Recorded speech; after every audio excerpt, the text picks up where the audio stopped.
following is a Comfortably Zoned Radio Network production.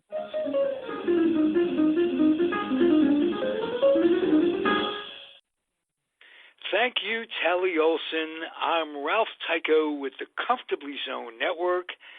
Welcome to another episode of Package Tourist, hosted by the Package Tourist in the magical mystery tour called Life, Matthew DiBiase, who tonight will be reading his chapter on the late Darrell Royal from his newly released book, Lords of the Gridiron, College Football's Greatest Coaches on the eve of the 50th anniversary of the Game of the Century, which took place on December 6th, 1969, when the Texas Longhorns defeated the Arkansas Razorbacks to win the 1969 College Football National League Championship. Thank you, Ralph. Tonight, I will be reading a chapter from my newly released book, Lords of the Gridiron, College Football's Greatest Coaches. The book reveals and ranks the 50 greatest coaches in Division I-A college football history using a method I created. This book was released to coincide with the 150th anniversary of the very first college football game in 1869 between Rutgers and Princeton University. The chapter I will read from is my chapter on the late Darrell Royal, who coached the Texas Longhorns football team from 1957 to 1976 and led his squads to 3 national championships in 1963, 1969, and 1970. The latter in the eyes of the coaches poll instead of the AP poll. The reason why I'm reading my chapter on Darrell Royal is because 50 years ago, on December 6, 1969, the Texas Longhorns took on the Arkansas Razorbacks at Fayetteville, Arkansas on national TV with President Richard Nixon, Reverend Billy Graham, and many other political luminaries in attendance. Texas was ranked first in the polls, and Arkansas was ranked second, and the winner of the game most likely would win the national championship.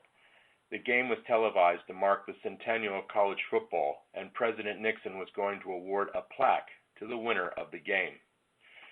The game was also the final curtain of an era in college football, the presence of all-white teams competing for the national championship. Even though the Civil Rights Act was passed in 1964, both Texas and Arkansas fielded all-white football squads.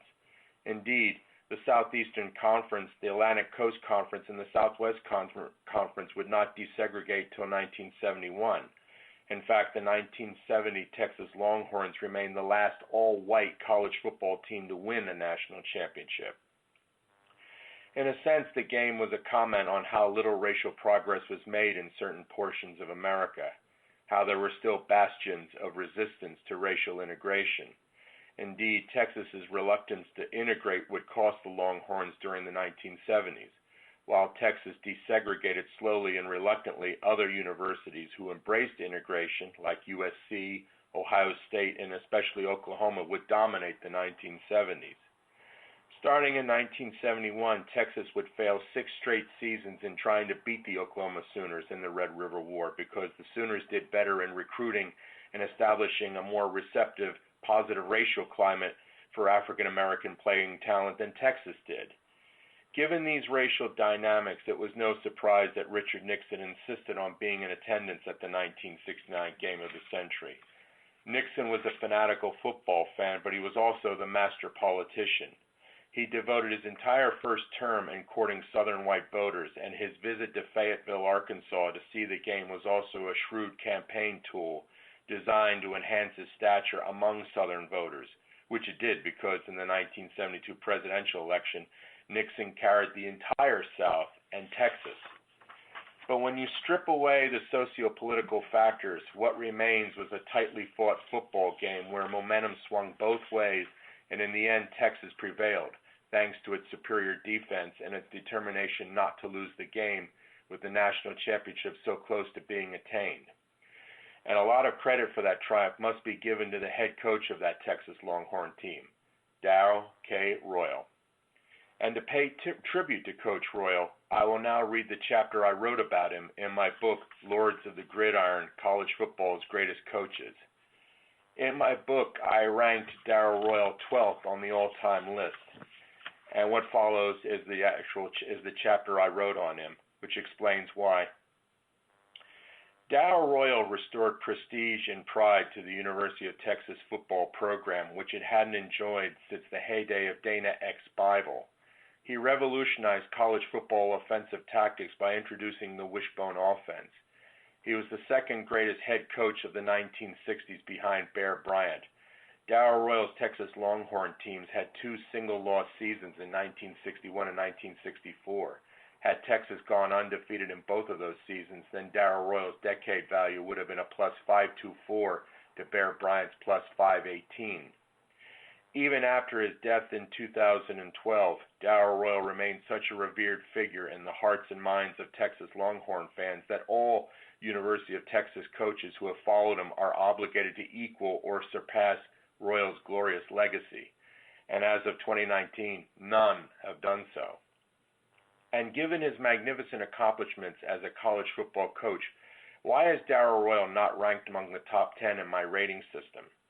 The answer comes in two parts. One, there were two periods from 1954 to 1956 and 1965 to 1967 where Darrell Royal got average results.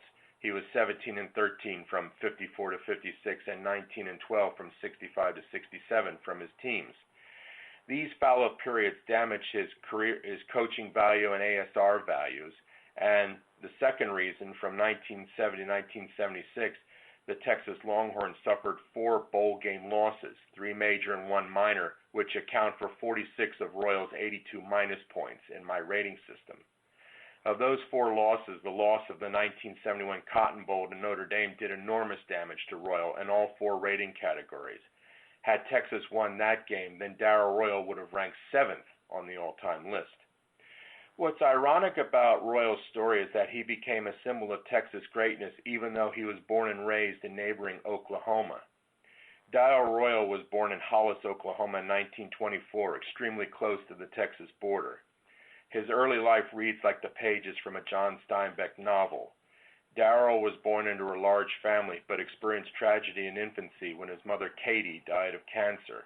Royal's boyhood was spent playing games on the dusty, hot plains, of backbreaking work harvesting cotton in fields soon to be eradicated by the Dust Bowl of the 1930s, of sleeping with a wet cloth over his face so he wouldn't breathe in dust during the apocalyptic dust storms that raged outside the Royal home, enduring an exodus that took him briefly to California, where he was forced to suffer discrimination at the hands of the local Californians who resented the presence of the Okie hordes. Darrell Royal spent his youth running to school and back, delivering newspapers on the run, running away from a cruel stepmother, running wild on athletic fields. Darrell embraced sports as a means to escape the cruel poverty of his youth. He played football in high school and in the U.S. Army Air Corps, where he served during World War II. Royal never went overseas, but it was during his Army stint that he was recruited by Oklahoma University. Royal was a quarterback and defensive back, not physically gifted or talented, but somehow always finding a way to get the job done on offense and defense. Darrell overcame his physical clumsiness by using his burgeoning football wisdom to absorb the salient lessons of the split T formation taught by Jack Tatum and Bud Wilkinson. Royal was one of Wilkinson's earliest and brightest gridiron pupils. Although he was not a starter until his senior year in 1949, he was an integral player, contributing to Oklahoma's 36-6-1 record with 3 bowl game wins during his 4 years at Oklahoma. During his senior year, Darrell led the Sooners to their first perfect season since 1915. Royal immediately sought out a career in coaching. During the first 4 years of the 1950s, Royal wandered across the North American continent doing assistant coaching work at North Carolina State, Tulsa, Mississippi State before serving as head coach of the Edmonton Eskimos in the Canadian Football League, where he did quite well, leading Edmonton to a divisional title but failing to win the Grey Cup. Darrell was lured back to America when Mississippi State asked him to return to become their head coach. Royal coaxed the Marines to 2 winning seasons in 1954 and 1955. Then he accepted an offer from the University of Washington to become their head coach. Royal spent only 1 year at Washington, leading the Huskies to a 5-5 record, but it was enough to earn the interest of the University of Texas, who were desperately trying to find a football coach who could restore the team to gridiron glory. Royal later told his biographer Jimmy Banks, quote, "I've always been a dreamer, even as a little kid, and I'd always daydreamed about coaching at the University of Texas. I don't know what caused that, except we lived just 5 miles from the border of Texas, and we always competed against Texas schools," unquote. When the great opportunity came, Darrell was not the first choice of the Texas Longhorn power brokers. They had their eyes on Georgia Tech coaching legend Bobby Dodd, but Dodd was reluctant to uproot his family from Georgia to Texas. When Darrell received the invitation to fly to Austin to be interviewed for the job, he came through with a bravura performance. Athletic Director Dana X. Bible recalled, and I quote, "I met him at the airport, and he asked if we could just sit in the car for a while and chat before he went to the campus to meet the committee appointed to recommend a new coach. He asked me to describe each of the gentlemen he was to meet shortly, what questions they would be likely to ask him. I answered him as fully as I could, and then we drove to the meeting. Frankly, I was amazed.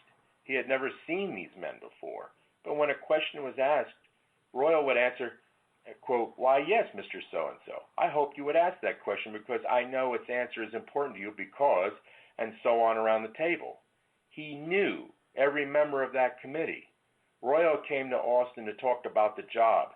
He left Austin with the job, signed, sealed, and delivered. The time of running was over. The man from Oklahoma was about to become one of Texas's greatest sons. Darrell Royal inherited a Longhorns team which had gone 1-9 in 1956, their worst performance in university history. The athletic facilities were in disrepair. Royal had no private office, and the playing field itself was in terrible shape. Royal's immediate priorities were not only recruiting football talent, but also making sure that his players had the proper facilities to learn the game. In 1957, Texas went 6-4-1 in his debut season, earning key wins against Rice and Texas A&M while losing to Oklahoma and Ole Miss, the latter in the 1958 Sugar Bowl. The following season, Royal's Longhorns broke their 6-year losing streak against Oklahoma when the prize pupil guided his Chargers to a 15-14 upset win against his teacher's Sooners. It was here Darrell Royal's fortunes increased while Bud Wilkinson's fortunes decreased. In 1959, Royal led Texas to a shared Southwest Conference title, the first of a record 11 conference titles under his tutelage. Starting in 1961, Royals' teams had 4 great seasons where they finished among the top 5 in the AP polls all 4 years, earned 4 major bowl game appearances while winning 3 of them, and in 1963 won their first national championship since the AP poll was introduced in 1936. The 1963 team had talented linemen, Scott Appleton, who won the Outland Trophy that year, and Dyron Talbert, solid ends in Pete Lamons and George Sauer Jr., and elusive backs in Duke Carlisle and Ernie Coy Jr. Ernie Coy Jr. remembers playing for Darrell Royal. He states, and I quote, "Coach Royal was a young coach back then, and he really wasn't close to you. He wasn't warm and fuzzy. He always had something to say to you. He had these little one-liners that had a meaning to them, but we country boys knew what he was talking about. You were more close to the assistant coaches when I was there. When you were called to Coach Royal's office, it was not a fun thing," unquote. The Longhorns defense, ably led by Mike Campbell throughout Darrell Royal's reign as head coach, played a key role in Texas's domination of the Southwest Conference, leading the conference 7 times in rushing defense and 3 times in total defense. In 1963, the Texas defense, led by future NFL linebacking legend Tommy Novas, held their opponents to less than 10 points in 8 out of 11 games. earning 3 shutouts in the process, and leading the Southwest Conference in total defense. But perhaps the most vital aspect of the Longhorns' defensive schemes was their ability to score defensively, converting interceptions, fumbles, punt, and kick returns into scores. Royals' teams led the Southwest Conference in scoring defense 7 times in 20 seasons. Ernie Coy Jr. recalls how the Longhorns played defense. Quote, they had 4 linemen and had 3 backs, but sometimes that strong safety would come up and act like a middle linebacker. They played it tight, kind of like a 4-4. Sometimes we would overshift. Everybody slide a man. The defensive backs would play man-to-man because there wasn't that much passing. The game was 80 to 70% running. We counted on the secondary to come up and help stop the run. We blitzed depending on the opponent. Like Baylor was a passing team, so we would blitz them. But the strength of our defense was in our pursuit. If the play was going right, then you had everybody on our team going left along the line of scrimmage to cut them off at the line of scrimmage and hold them to 1 or 2 yards. The pursuit was really stressed, unquote. But it wasn't solely defense. Royal, learning his lessons from Bud Wilkinson, who learned them from General Bob Nealon, worked hard in making Texas's kicking and punting teams into strategic weapons. Ernie Coy Jr. recollects, and I quote, he, Coach Royal, spent a lot of time on the kicking game, especially punting, kickoffs. When you break down a game film, the kicking game is 1/3 of the game, so we spent a ton of time working on that stuff. On our preparation sheets, he always had the phrase, quote, stress the kicking game because that's where the breaks are made, unquote. Sometimes we even punted on 3rd down, go down and play defense and let the opponents make the mistake. That was the mentality that Coach Royal had back then. He never wanted us to beat ourselves. We had 2 Outland Trophy winners on defense, and 12 of us would later play pro football on defensive teams. I would kick the ball and try to get inside the 20-yard line and hold them there, unquote. Texas began the 1963 season ranked 5th, but reached the top spot in Week 5 when they beat Arkansas 17-13. The Longhorns almost got rustled when they barely defeated Texas A&M 15-13. The reason was because they played the game 6 days after the assassination of President John F. Kennedy in Dallas on November 22, 1963. Royal, who was a friend of JFK, and the team were badly shaken by the assassination, and it showed in their play.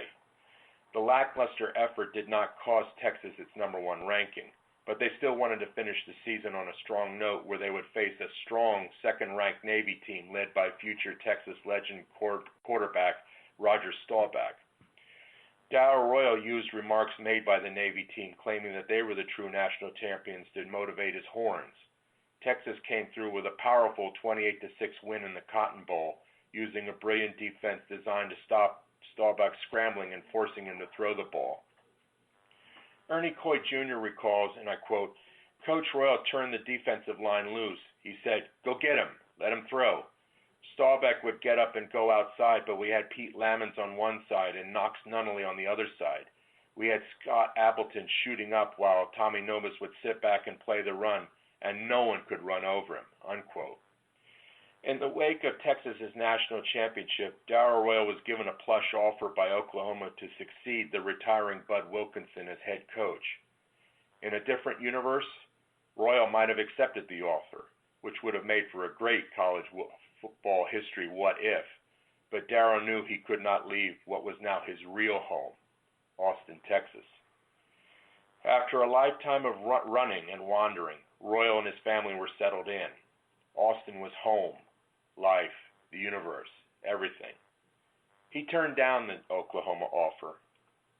In 1964, Texas started off strong and stayed at the number 1 spot until they were nipped by Arkansas 14-13. The loss cost them their number 1 ranking, which they never regained, but the Longhorns rallied to win their remaining games, thus earning an Orange Bowl invitation against the Alabama Crimson Tide. The game was one of the most famous games in college football history. Texas took a 21-0 lead, but Alabama's Joe Namath, who was gimpy with a knee injury, which forced him to play with a knee brace, came into the game and rallied the Crimson Tide to score 17 unanswered points. Namath led Bama to the Texas 1-yard line for what was supposed to be the go-ahead touchdown. However, a dramatic Tommy Novas tackle stopped Joe Namath from scoring, and Texas hung on to win 21-17. Texas endured a 3-season trough where they failed to finish in the top 20 while earning only one minor bowl game victory in 1966. Decades later, Royal quipped to Mac Brown, "I got too uncomfortable. You don't ever want to stand in the shade too long," unquote. An ordinary coach working for an ordinary school would have been content with such results. But Darrell Royal was no ordinary coach, and the University of Texas was no ordinary school. Royal devoted his entire life towards clearing the impossibly high bar he set for himself, and he expected and demanded that his players do the same. In 1968, when the youth of America was protesting the sacrifice of its lifeblood in the jungles of Vietnam, Darrell Royal and his staff consecrated the totality of their collective being in getting the Longhorns to play like champions. He demanded that his players do the same. Biographer J. Brent Clark writes, and I quote, "He determined that in 1968 Spring Ball he was going to eliminate anyone or anything that could not totally commit to winning football games. The team would be deconstructed and reassembled no matter how painful it might be," unquote. Like his mentor Bud Wilkinson, Darrell Royal's training camps were a crucible. Dr. Ted Coy, Ernie Coy Jr.'s younger brother who played for Texas from 67 to 69, recalls that hellish spring. He states, and I quote, "Coach Royal left the conditioning to the trainer named Frank Medina, very short man, about 4'10", 4'11", who commanded ultimate respect. If he told you to run through a wall, you would do it. Training would begin in January, and he would push us to what we thought was our max, and he pushed us further. He was the craziest man on the face of the earth. We hated him under our breath, and we called him everything we could, but when it all came to light, when we reached the fourth quarter and the game was on the line and it was hot, we knew we could do our jobs because we had survived what Frank Medina put us through. It was physical conditioning where we would run up and down the stadium steps and then climb a 30-foot rope. Our arms were burning, but we couldn't let go because it was a 30-foot drop to a cement floor. So he would push us not only physically, but mentally," unquote. In 1968, Darrell Royal had a bumper crop of talented running backs, but the I formation he was using didn't fit right with the talents he had. The I formation had 3 backs in the backfield. Royal wanted to use a 4-back formation, and so Darrell, along with his offensive coordinator Emory Bellard, began experimenting with a variation of the split T formation, but with a different twist. In the split T, the backs were all lined up straight across, but in Royal and Bellard's new system, the fullback would be lined up right behind the quarterback, while the 2 halfbacks would line up side by side behind the fullback. From the air, the new formation looked like a Y instead of a T, but Darrell Royal christened the new formation the wishbone, and college football offenses would never be the same again. Dr. Ted Coy recalls, and I quote, "We were running the I formation, and we had a bloodletting of a spring training trying to decide who the starting fullback was going to be.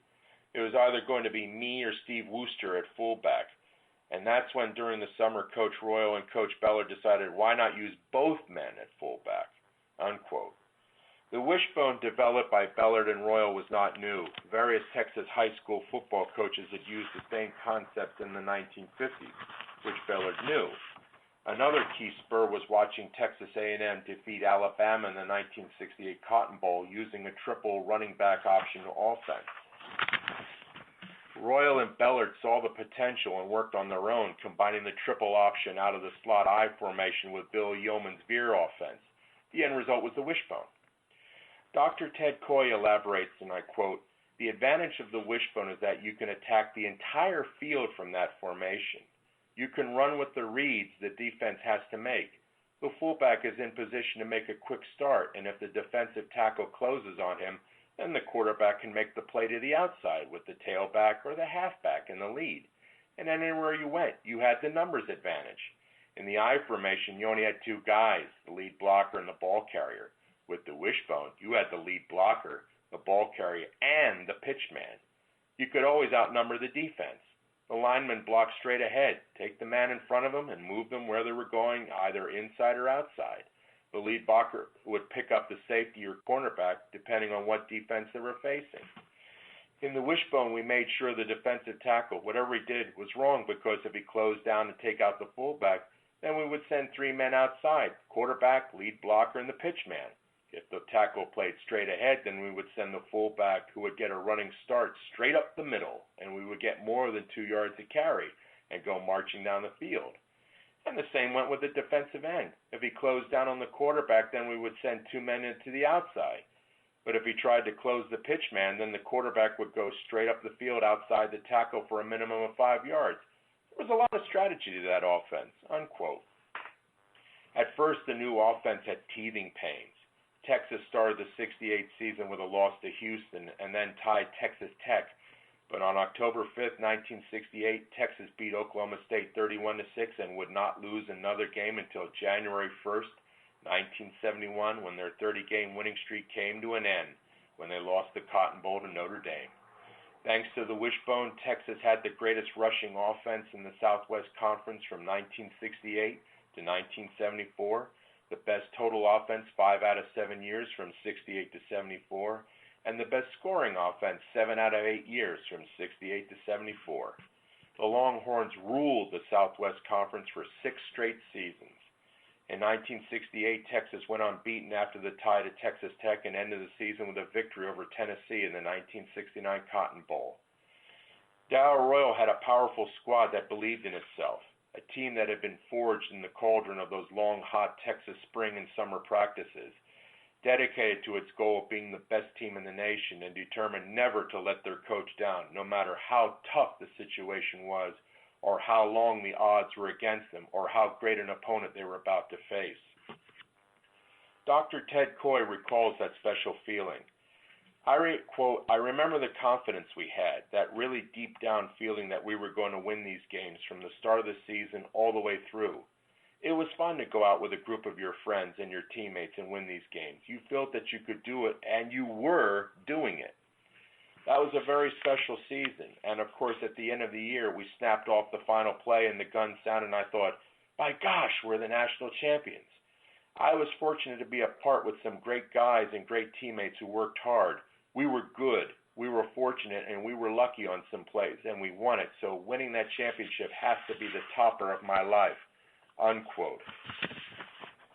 Blessed with the best overall defense and the best rushing defense in the Southwest Conference, the Longhorns held all opponents below 20 points all season long, earning shutout wins against California and Rice. Dr. Ted Coy recalls Darrell Royal's command style during the 1969 season. Quote, you had the ultimate respect for him. That was the first thing you learned when meeting him. You learned it by osmosis. I played for him for 4 years, and not once did I hear him raise his voice. It was a combination of fear and respect. You did not want to disappoint him, and whatever he said went. He had command presence, very much so. He could get a player to want to play and want to win, and then he could invest in the team the confidence that we could win. His teams went on thinking they could win, and that was his biggest attribute as a coach. When you were on the field, you were playing at your maximum because Coach Royal was there on the sideline. It didn't matter if you were a senior or a sophomore. He put his best 11 guys out there, and you knew it. If you were out there, it was because you were one of the best 11. And if you fell below that, then you knew there were 4 or 5 guys waiting to take your place. And Coach Royal wouldn't hesitate to place someone who wasn't giving their best, unquote. Texas began the season ranked 4th in the AP poll, but by early October, they were second behind Ohio State and stayed there for the next 5 weeks. Meanwhile, Texas dispatched Oklahoma and annihilated SMU, Baylor, TCU, and Texas A&M to reach the top spot in the polls and a date to play second-ranked arch-rival Arkansas at Fayetteville to decide the Southwest Conference and national championships. In that immortal matchup with President Richard Nixon, Reverend Billy Graham, and many other political luminaries in attendance, Texas had to overcome a Razorbacks defense that forced 6 turnovers, resulting in 2 Arkansas touchdowns, while containing the Longhorns' ground game. However, a determined Texas defense kept the Horns in the game. Losing 14-8 with only 4:47 left to play in the game, Texas had the ball on 4th and 3 on its own 43-yard line. It was here that Darrell Royal shocked everyone by ordering quarterback James Street to call the immortal right 53 veer pass. Royal was one of college football's most notorious non-passing coaches. Street, evading a Razorbacks blitz and rolling to his left, hit and Randy Peschel for 44 yards to the Arkansas 13, a play that lives forever in the hearts and minds of Longhorns football fans. The pass play was not a hunch. All game long, Darrell Royal had been quizzing his players about whether the Arkansas secondary was cheating to stop the run, which they were, thus exposing the Razorbacks to the deep pass that Royal finally called for.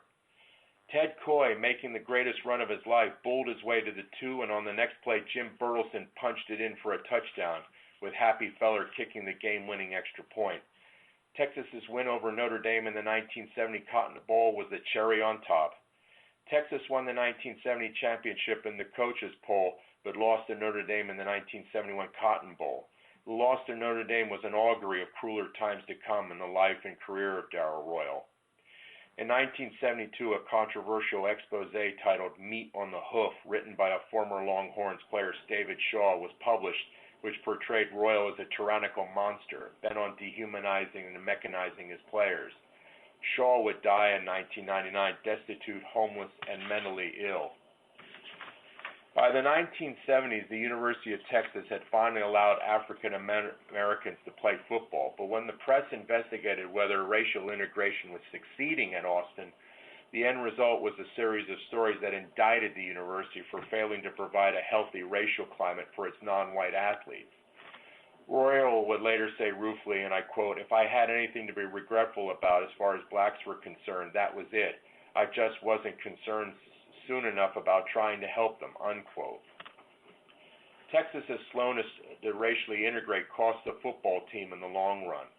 During the Red River Showdown against Oklahoma, Texas went 0-5-1 from 1971 to 1976 because Oklahoma heavily recruited African American players, while Texas didn't.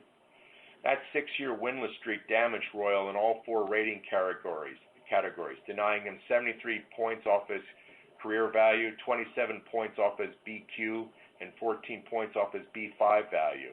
It's a major reason why Barry Switzer outranks Darrell Royal in the eyes of my rating system. More blows came from inside Royal's own family. As his fame and stature grew in there was also a covert unraveling of certain threads in Darrell Royal's tapestry of football glory. As Darrell attained immortality in the college football world, there was also an attendant loss of his immediate family's soul. His oldest children, daughter Marion and first son Mac, felt left behind and suffocated. Both children rebelled and sought to find their own identities without being adjuncts of their father. Both children suffered setbacks which only led to further estrangement. Then in 1973, Marion was killed in an automobile accident while Mac repudiated everything his father believed in and held true. Then in 1982, Darrell's youngest child, David, who was never estranged from his parents, was killed in a motorcycle accident. When the end came in 1976, Texas went 5-5-1 in Royal's last season as head coach, his worst performance in 19 years. He had been in odds with the University of Texas leadership for years, and as his gridiron fortunes declined, the pressure on him to step down as head coach increased. He resigned as head coach while remaining as athletic director, a post he gave up in 1980. The final 32 years of his life was spent in retirement, a heroic window to Texas Longhorns' greatness and the pride of the state of Texas. As the years passed, the happy memories of his coaching accomplishments endured while the bad memories receded into obscurity.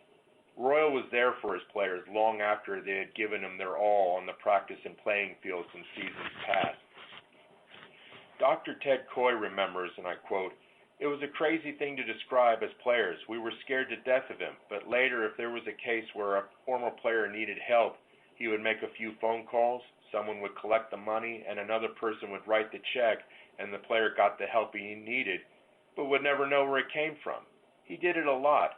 He never publicized it, and he didn't want us to publicize it. That was the kind of man he was," unquote.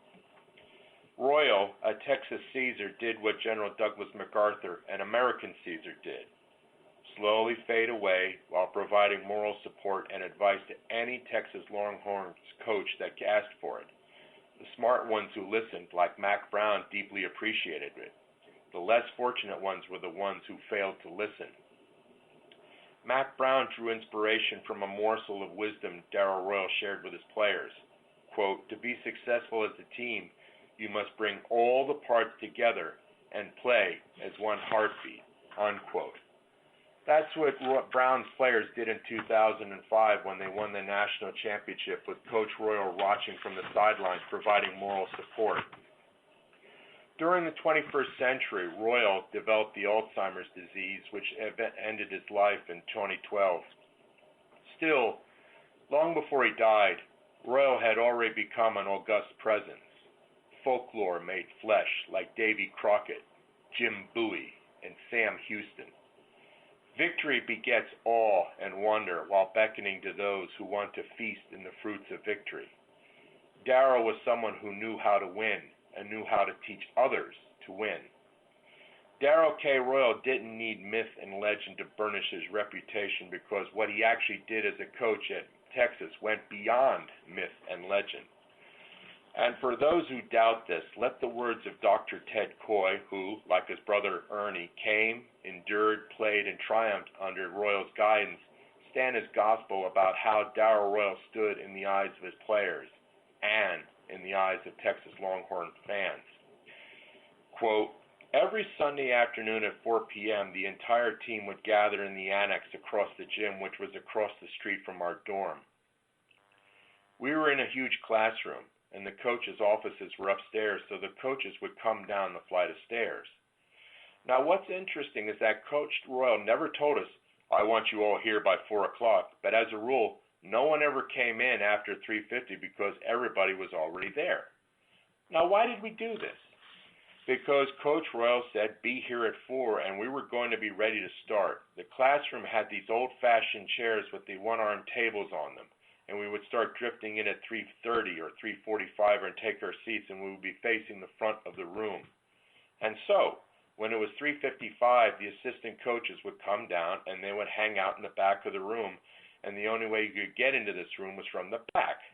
Now, I always sat in the front left of the room, and typically when you have a bunch of guys, you have the rumble of conversation, and the noise level gets higher and higher, and then suddenly, Coach Royal would walk in, and it was Sunday afternoon, and he would be casually dressed, shoes, slacks, polo-type shirt. He would walk into the room, and he would walk up the center aisle. And I watched this every week as guys were facing forward and he's coming from behind. If the guys saw him in their peripheral vision, they would stop talking in mid-sentence. And so this hush preceded him as he walks towards the front of the room. And he would turn around, and when he turned around, no one said anything. No one breathed heavy. No one sneezed. It was eerie silence. And he never ever said, "Guys, let me have your attention." That was Coach Royal. That was the aura he carried, the character that he carried. And that's what happened every week. And that is the story that best depicts Coach Royal. And why was that? I can't explain it, unquote. Actually, Dr. Ted Coy just did. And that concludes my chapter on Darrell Royal. Stay tuned, ladies and gentlemen, for next week's show, where I will be interviewing hockey author George Grimm about his latest release, Guardians of the Goal. Thank you, and good night. The proceeding has been a Comfortably Zoned network production. You are advised to keep your dreams wet, your humor dry, your children and grandchildren out of military recruiting offices and off the laps of clerics who wear dresses. Thank you for listening, everyone. Happy trails.